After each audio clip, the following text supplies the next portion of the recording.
The other day I posted a video about the differences between full-length guide rods and GI guide rods. And in that video I talked about how my SIGs have GI guide rods. Well, then in a live chat I got a question from one viewer saying, well, can you change the guide rods in the SIG Sauers, like my STX here, to a full-length guide rod? And the answer to that question is yes. It's actually quite easy. But there are two different ways you can go about doing it. There's two different options. So I thought I'd take a moment here today to show you how to quickly change out that guide rod and the two different options you need to be aware of before you do.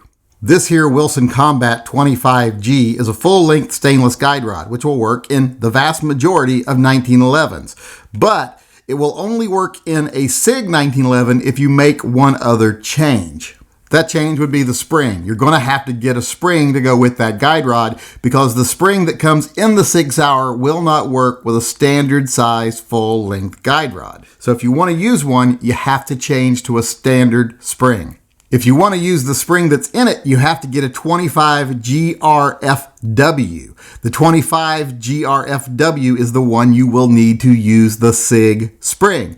And the reason you need that is because SIG uses a flat wire spring. In fact, the FW in 25 GRFW stands for flat wire. And you'll notice the rod, the full-length guide rod, is thinner. It has a smaller diameter. So you either need to get this one if you want to use the spring that comes with the SIG, or you have to get an additional spring if you want to use a standard one.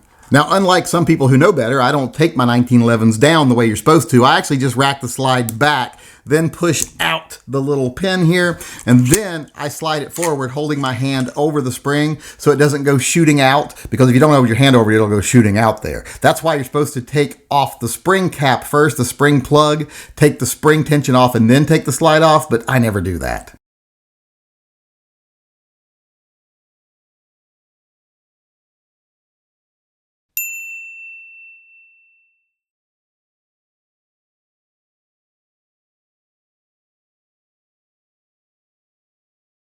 Now that you've got the slide off there, the spring and the guide rod here, the GI guide rod, come out very easily.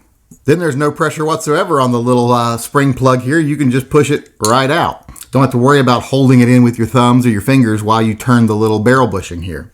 Now I am going to use the smaller diameter guide rod so that I can use the flat wire recoil spring. But there's also one other reason. It's not just because I like the flat wire guide rod spring. It's because I also like the spring plug better. I actually like that it has more of a front lip to it there. It's not that sharp little lip right there. If you've ever tried to push these in with your finger, that little sharp lip is a pain. This gives you a little more to put your finger on. So I like that better also. So I like the spring better, and I like the spring plug better this way. So I'm going to go with this one. All I have to do is put the spring on it. Turn my barrel bushing to the side here. Feed this through. Make sure you get the little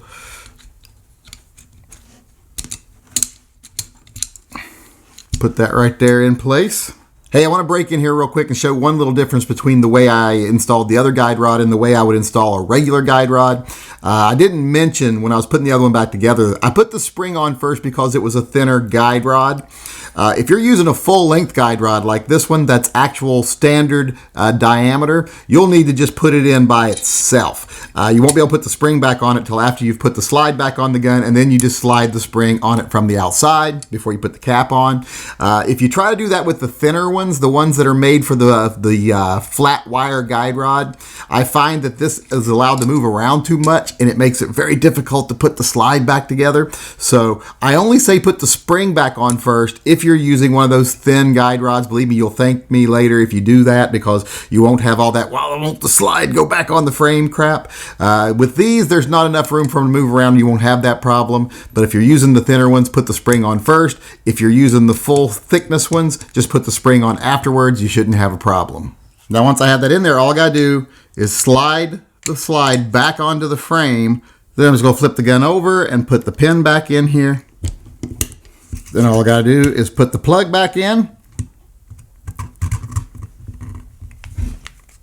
push it down with my thumb, get it to where it catches, push it down again, slide it around, and there it's installed. Rack the slide a couple of times just to make sure it's working, and you're set to go. All right, I don't know how well you can see that little hole right there on the guide rod. That's where you put a little tool to hold the tension on the spring when you remove the slide. I never use it. That little hole scares off a lot of people because they think they have to have a tool to take their 1911 down to field strip it. I never use it. Like I said, I just take the slide off first and then disassemble all this stuff. So I don't worry about that little hole. I never use the little tool. You can if you want to, but I don't. But don't let it scare you off. So there you have it. My SIG now has a full-length guide rod. You can do it too. It's very easy. I chose the one that I could reuse, the flat wire spring, and I like the plug better, so I went that way. But you can also just get another good spring and get a full-size, full-length guide rod, the thicker diameter one, and it'll work just as easily. 25G is a full-length stainless guide rod. This here Wilson. Now, unlike some people, I don't take my 19 comes out very easily on a G. Now that you've got it disassembled, whatsoever on the little plug here, the little spring, because I prefer the flat fuck!